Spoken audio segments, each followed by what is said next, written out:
Bismillahirrahmanirrahim. Today we are going to discuss anterior lobe pituitary gland. We have discussed two hormones of the anterior lobe pituitary gland, which is growth hormone and thyroid stimulating hormone. हमने thyroid stimulating hormone और growth hormone ये two hormones हमने पहले lecture में discuss किए हैं. आज हम इसके मजीद जो 4 अदर हार्मोन्स है उसको हम डिस्कस करेंगे. So the third hormone which is secreted by the anterior lobe of pituitary gland is adrenocorticotropic hormone. Adrenocorticotropic hormone जो है ये हार्मोन एंटीरियर पिट्यूटरी से रिलीज होता है, ये इसको सिक्रीट करता है. लेकिन इसके लिए भी जरूरी है कि इसको एक मैसेज आए, और इसको मैसेज कहां से आएगा? हाइपोथैलेमस से मैसेज इसको आएगा. Hypothalamus that will release adrenocorticotropin releasing factor. ये adrenocorticotropin releasing factor ये रिलीज करेगा हाइपोथैलेमस से. एड्रीनोकॉर्टिकोट्रोपिन रिलीजिंग फैक्टर सीआरएफ रिलीज होगा और ये मैसेज लेके आएगा एंटीरियर पिट्यूटरी को. तो एंटीरियर पिट्यूटरी रिस्पांस में एसीटीएच रिलीज करेगा. एसीटीएच एड्रीनोकॉर्टिकोट्रोपिक हार्मोन को कहते हैं. तो एंटीरियर पिट्यूटरी एड्रीनोकॉर्टिकोट्रोपिक हार्मोन को रिलीज करेगा. नाउ दिस हार्मोन, ये जो हार्मोन है इसका फंक्शन क्या है? इसका फंक्शन है कि ये स्टिमुलेट करे, स्टिमुलेशन करता है. ये स्टिमुलेशन किसकी करेगा? ये स्टिमुलेट करेगा एड्रीनल ग्लैंड के कॉर्टेक्स को. ये एड्रीनल कॉर्टेक्स को स्टिमुलेट करेगा.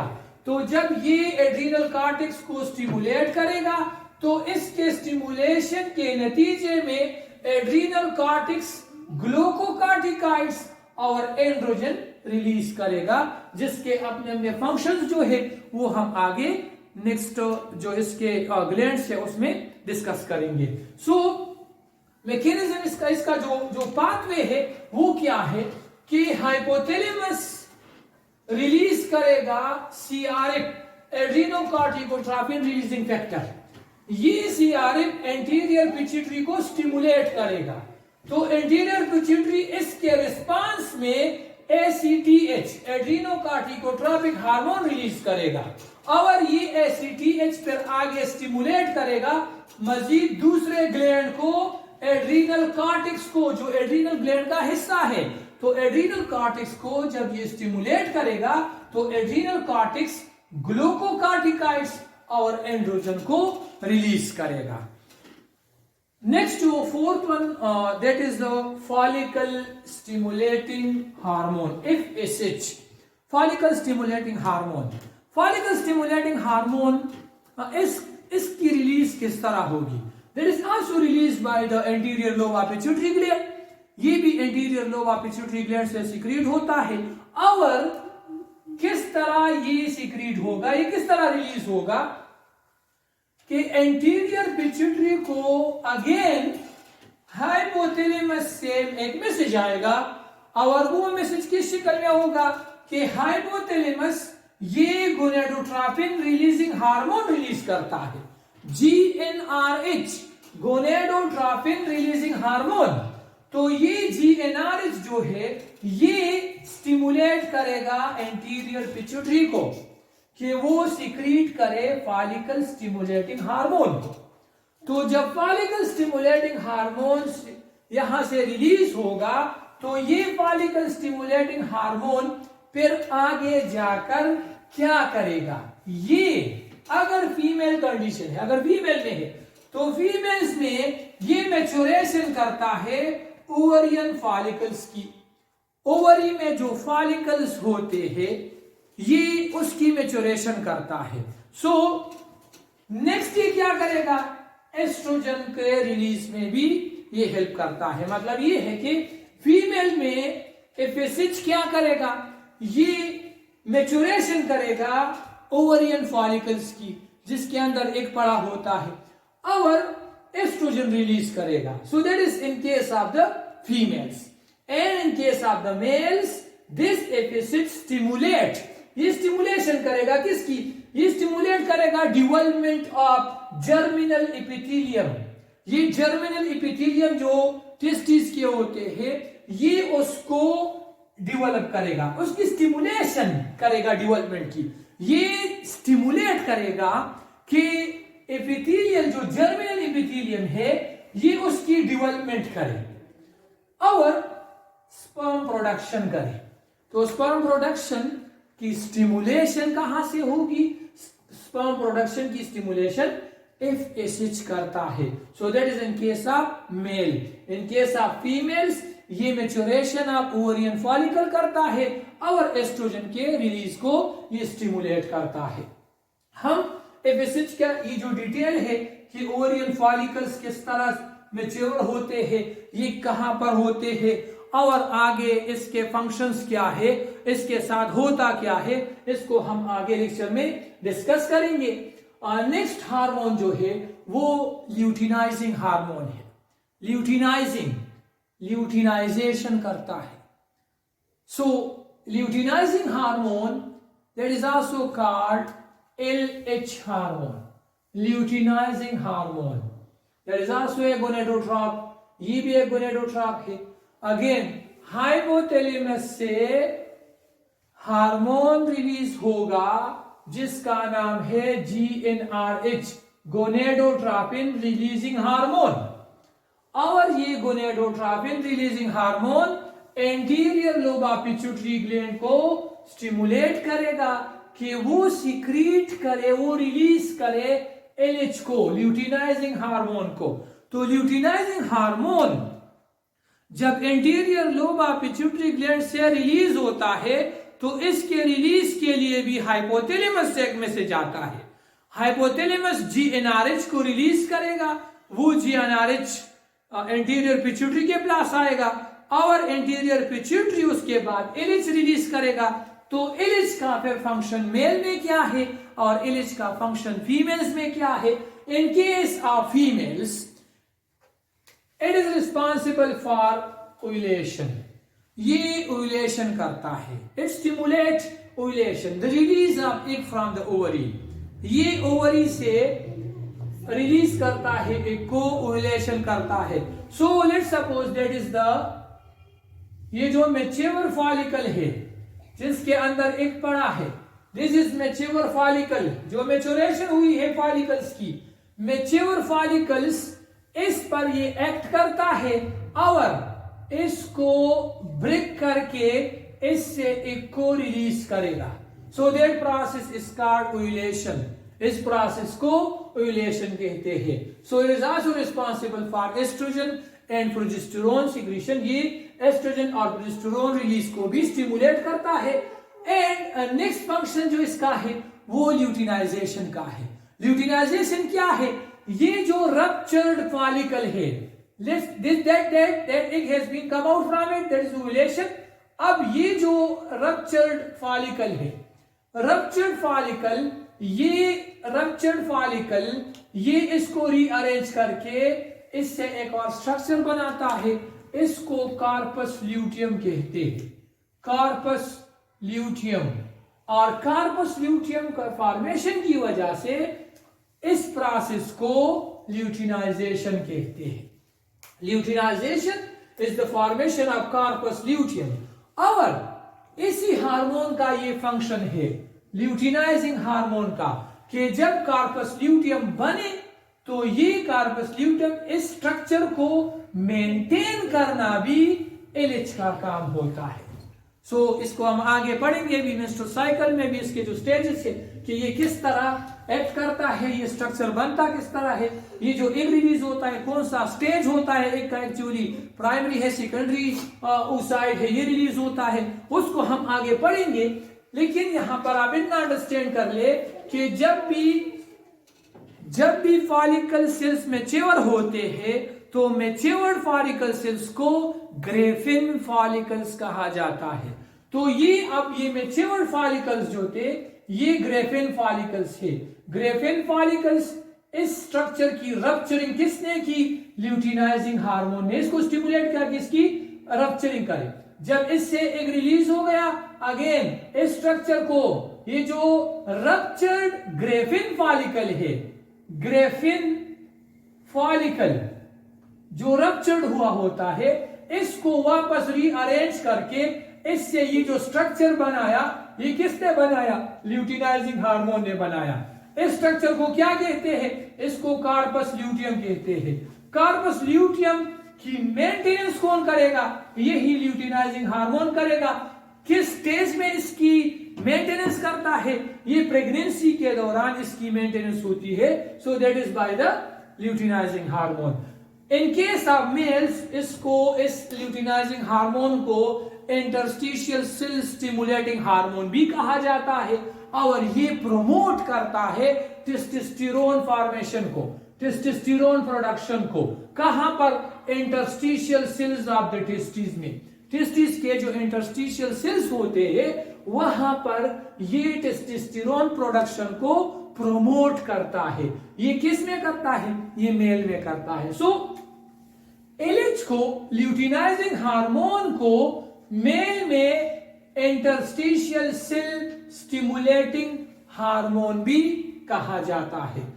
नेक्स्ट हार्मोन जो है वो है प्रोलैक्टिन। प्रोलैक्टिन इज रिस्पॉन्सिबल, और इसका जो फंक्शन है मेन, ये प्रेगनेंसी के दौरान, ड्यूरिंग प्रेगनेंसी, जब प्रेगनेंसी हुई होती है तो प्रेगनेंसी में ये एनलार्जमेंट ऑफ मेमोरी ग्लैंड्स करता है। ये मेमोरी ग्लैंड को एनलार्ज करता है। So memory gland enlargement during pregnancy, that is actually by the prolactin. इसको प्रोलैक्टिन करेगा। और मेमोरी ग्लैंड्स में जो मिल्क प्रोडक्शन है, लैक्टेशन का प्रोसेस जो है, मिल्क प्रोडक्शन को लैक्टेशन भी कहा जाता है। सो मेमोरी ग्लैंड में जो लैक्टेशन का प्रोसेस है या मिल्क प्रोडक्शन का जो प्रोसेस के लिए जो तैयारी होती है, मेमोरी ग्लैंड को प्रिपेयर करना मिल्क प्रोडक्शन के लिए, ये भी प्रोलैक्टिन का काम है। So enlargement of the memory glands and prepare that memory glands for milk production is the function of prolactin. And its next function that it inhibits, ये inhibit करता है, ये रोकवाता है menstrual cycle को। लेकिन किस वक्त? lactating women में। ये lactating women में menstrual cycle को रोकवाता है। So it inhibit, ये inhibit करेगा मेंस्ट्रुअल साइकिल को इन लैक्टेटिंग वुमेन। जो नेक्स्ट हमारे पास इसका जो इंटरमीडिएट लोब है, that is the second lobe, that is the intermediate lobe. Intermediate lobe, that is a thin layer of cells between the anterior pituitary and the posterior pituitary. ये anterior और posterior pituitary के दरमियान एक thin layer है cells का। And ये MSH, melanocyte stimulating hormone, that melanocyte stimulating hormone that stimulate, ये stimulate करता है किसको? ये स्टिमुलेट करता है मेलानोसाइट्स को। मेलानोसाइट्स क्या है? ये सेल्स होते हैं स्किन में और हेयर में। तो स्किन और हेयर का जो डार्क कलर होता है, that is actually by the melanin which is produced by the melanocytes. ये मेलानिन की वजह से होता है जो कि मेलानोसाइट्स इसको प्रोड्यूस करते हैं। तो मैकेनिज्म, इसका तरीका क्या होता है कि मेलानोसाइट स्टिमुलेटिंग हार्मोन ये स्टिमुलेट करेगा, melanocyte stimulating hormone of intermediate lobe और मीडियन लोब, ये स्टिमुलेट करेगा मेलानोसाइट्स को। मेलानोसाइट्स कहां पर होते हैं? स्किन में जो सेल्स है और हेयर में जो सेल्स है, तो ये इसको स्टिमुलेट करेगा ताकि ये मेलानोसाइट्स प्रोड्यूस करे मेलानिन को। मेलानिन का फंक्शन क्या है? Melanin provides dark colour to the skin, ये स्किन को और हेयर को डार्क कलर देता है। सो ओवरऑल अगर हम इस टॉपिक को समराइज कर ले तो हम समराइजेशन में क्या करते हैं कि anterior lobe of pituitary gland is responsible for the secretion of 6 different types of hormones: growth hormone,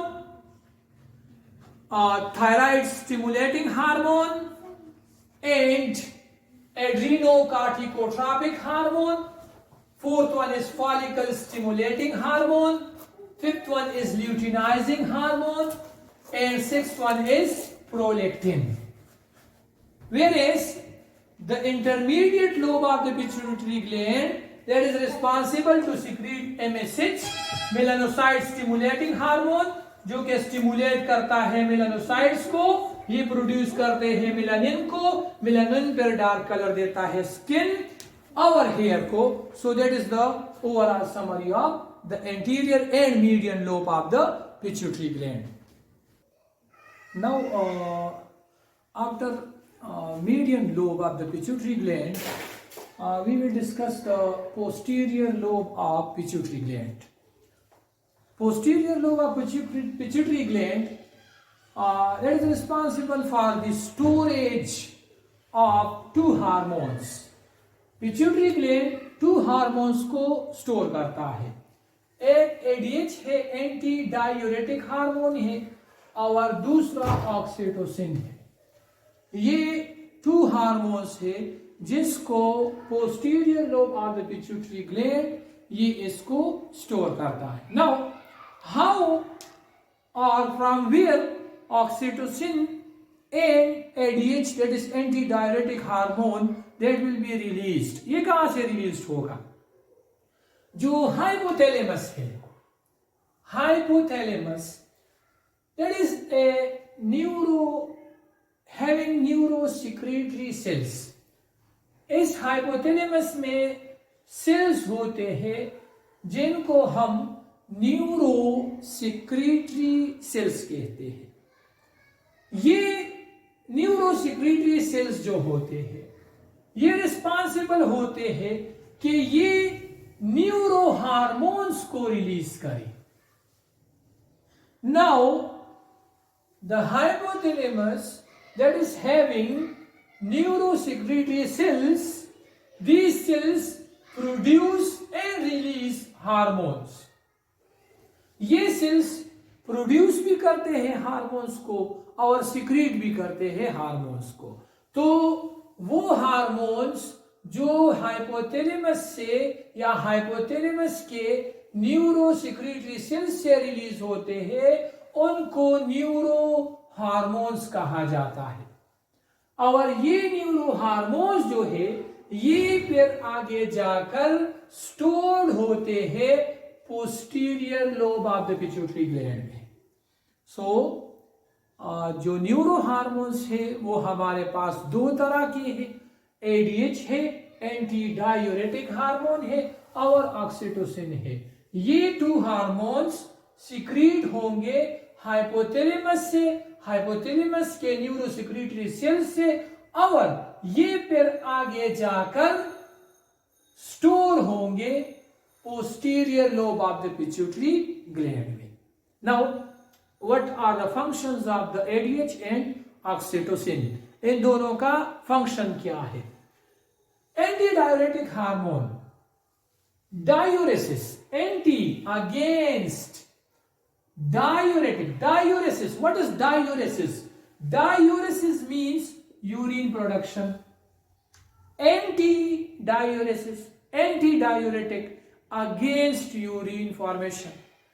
तो अगर ये हार्मोन होगा तो यूरिन कम बनेगा, क्योंकि ये हार्मोन ट्यूब्यूल्स में, जो नेफ्रॉन के ट्यूब्यूल्स है, डिस्टल कन्वोल्यूटेड ट्यूब्यूल्स और कलेक्टिंग डक्ट्स, वहां से वाटर रीअब्जॉर्प्शन करता है ब्लड में, तो यूरिन कम बनेगा। तो कम बनेगा का मतलब क्या है कि ये अगेंस्ट होगा यूरिन प्रोडक्शन की, ये जो हार्मोन है। So that is against urination, इसका मतलब ये हुआ। सो डायूरेसिस का मतलब क्या है? Urine production, urine more urine is produced. Anti का मतलब क्या है कि इसके खिलाफ एक्शन करना, तो इसके खिलाफ एक्शन क्या होगा? अगेंस्ट होगा इसका, तो यूरिन फॉर्मेशन कम होगी, प्रोडक्शन इसकी कम होगी। सो जब भी हमारे ब्लड में वाटर की कमी आ जाती है and the cells demands for water, so how the deficiency of water will be detected in the blood? ये किस तरह डिटेक्ट होगा बॉडी में? That is detected by the osmoreceptors. जिस तरह हमने प्रीवियस लेक्चर्स में पढ़ा है कि ऑस्मोरिसेप्टर्स या हाइपोथैलेमस जो है ये ऑस्मो रेगुलेशन का काम भी करता है, क्योंकि इसमें ऑस्मोरिसेप्टर्स होते हैं और ये फिर वहां पर मैसेजेस जो देते हैं किडनीज की तरफ, जो फिर ये हार्मोन्स को भेजते हैं कि वहां से फिर वो रीअब्जॉर्प्शन ऑफ वाटर करता है। सो इसलिए osmoreceptors they are present in the hypothalamus and these osmoreceptors monitor, ये मॉनिटर करता है solute concentration of the blood, कि ब्लड में सोल्यूट का लेवल ज्यादा है कि कम है, ये इसको मॉनिटर करता है। कौन? ऑस्मोरिसेप्टर्स इन हाइपोथैलेमस। सो हाइपोथैलेमस में जो ऑस्मोरिसेप्टर्स है वो मॉनिटर करता है ब्लड के सिचुएशन को, कि ब्लड में सोल्यूट कंसंट्रेशन क्या है, ज्यादा है कि कम है। तो एडीएच क्या करेगा? एडीएच जो कि रिलीज होता है हाइपोथैलेमस से, आता है पोस्टीरियर पिट्यूटरी ग्लैंड के पास, पोस्टीरियर पिट्यूटरी ग्लैंड से ये जब रिलीज होता है तो ये एडीएच, एंटी डायरेटिक हार्मोन, ये एक्ट करेगा। एक्ट कहां पर करेगा? किडनी में, नेफ्रॉन में जो ट्यूब्यूल्स होते हैं, डिस्टल कन्वोल्यूटेड ट्यूब्यूल और कलेक्टिंग डक्ट्स, ये वहां पर एक्ट करेगा। For what purpose? To enhance, कि एनहांस करे किसको? वाटर रीअब्जॉर्प्शन को, कि ये वाटर को रीअब्जॉर्ब करे ट्यूब्यूल से, जो किडनी के ट्यूब्यूल होते हैं। Let's suppose that is the bowmen capsule and that is the proximal convoluted tubule, that is the loop of Henle, and that is the distal convoluted tubule, and that is the collecting duct. So ADH that will come, that will act here on the distal convoluted tubule and collecting duct and make these permeable for water reabsorption. ये इसको permeable करता है, तो इससे water जाएगा blood में, इससे water जाएगा ब्लड में, तो यहां पर वाटर की जो अमाउंट है वो कम हो जाएगी, तो यूरिन कम बनेगा। तो जब ये एक्ट करेगा यहां पर ट्यूब्यूल्स में, so urine is concentrated now, urine से वाटर रिएब्जॉर्ब हो गया, तो urine Aahista Aahista concentrated form में चला जाता है। और वाटर कहां पर चला जाता है? इनटू द ब्लड, ये ब्लड में जाता है। तो जब ब्लड में वाटर जाएगा तो ब्लड का अमाउंट, ब्लड का वॉल्यूम क्या होगा? ये इंक्रीज होगा। So blood volume increases, blood volume increase होगा और यहां पर जो यूरिन है वो कंसंट्रेटेड हो जाएगा। सो दैट इज एडीएच। सेकंड जो न्यूरो हार्मोन है वो ऑक्सीटोसिन है। ऑक्सीटोसिन ऑसिटोसिया से निकला है। ऑसिटोसिया चाइल्ड बर्थ को कहते हैं, इसका रोल है चाइल्ड बर्थ में, इसलिए इसको यहां से डिराइव किया गया है ऑसिटोसिया से, that is for a child birth. इसके लिए स्टिमुलस क्या होता है? ऑक्सीटोसिन के लिए कौन सा स्टिमुलस होगा? That oxytocin will be released from the posterior lobe of the pituitary gland, stretching of the uterus and cervix during parturition. जब सर्विक्स और यूट्रस जो होता है, ये पार्चुरेशन में चाइल्ड बर्थ के वक्त जब ये स्ट्रेच करेगा जो यूट्रस है, सो इससे भी एक स्ट्रांग स्टिमुलस मिलता है for the release of oxytocin. Next इसके लिए स्टिमुलस क्या होगा, जब ब्लड में प्रोजेस्टेरोन का लेवल कम हो जाता है तो ये भी एक स्टिमुलस है ऑक्सीटोसिन प्रोडक्शन के, ऑक्सीटोसिन रिलीज के लिए।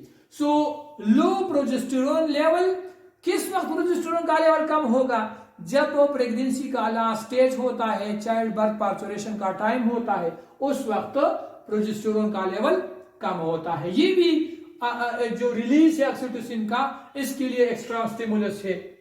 So during the birth it is released in the waves form.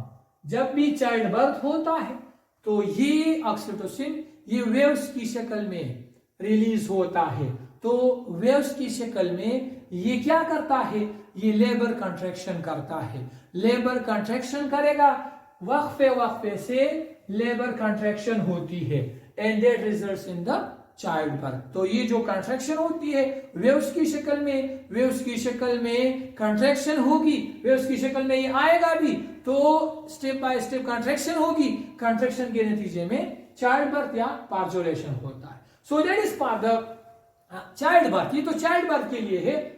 Lactating women में, those women which are giving milk to the babies, lactating women में जब भी वुमेन बच्चे को सकलिंग के लिए, बच्चे को जो फीडिंग के लिए होता है, बच्चे को लेटाती है, सो एट दैट टाइम जो सकलिंग होती है, जो बच्चा सकलिंग करता है, सो वो सकलिंग भी, उस सकलिंग की वजह से रिलीज होता है ऑक्सीटोसिन।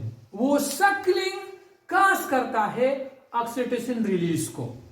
मतलब ये है कि बच्चा जब भी सकलिंग करेगा तो उस सकलिंग के नतीजे में ऑक्सीटोसिन रिलीज होगा and it set of milk ejection. ये मिल्क इजेक्शन के जो रिफ्लेक्स है ये उसको सेट ऑफ करता है।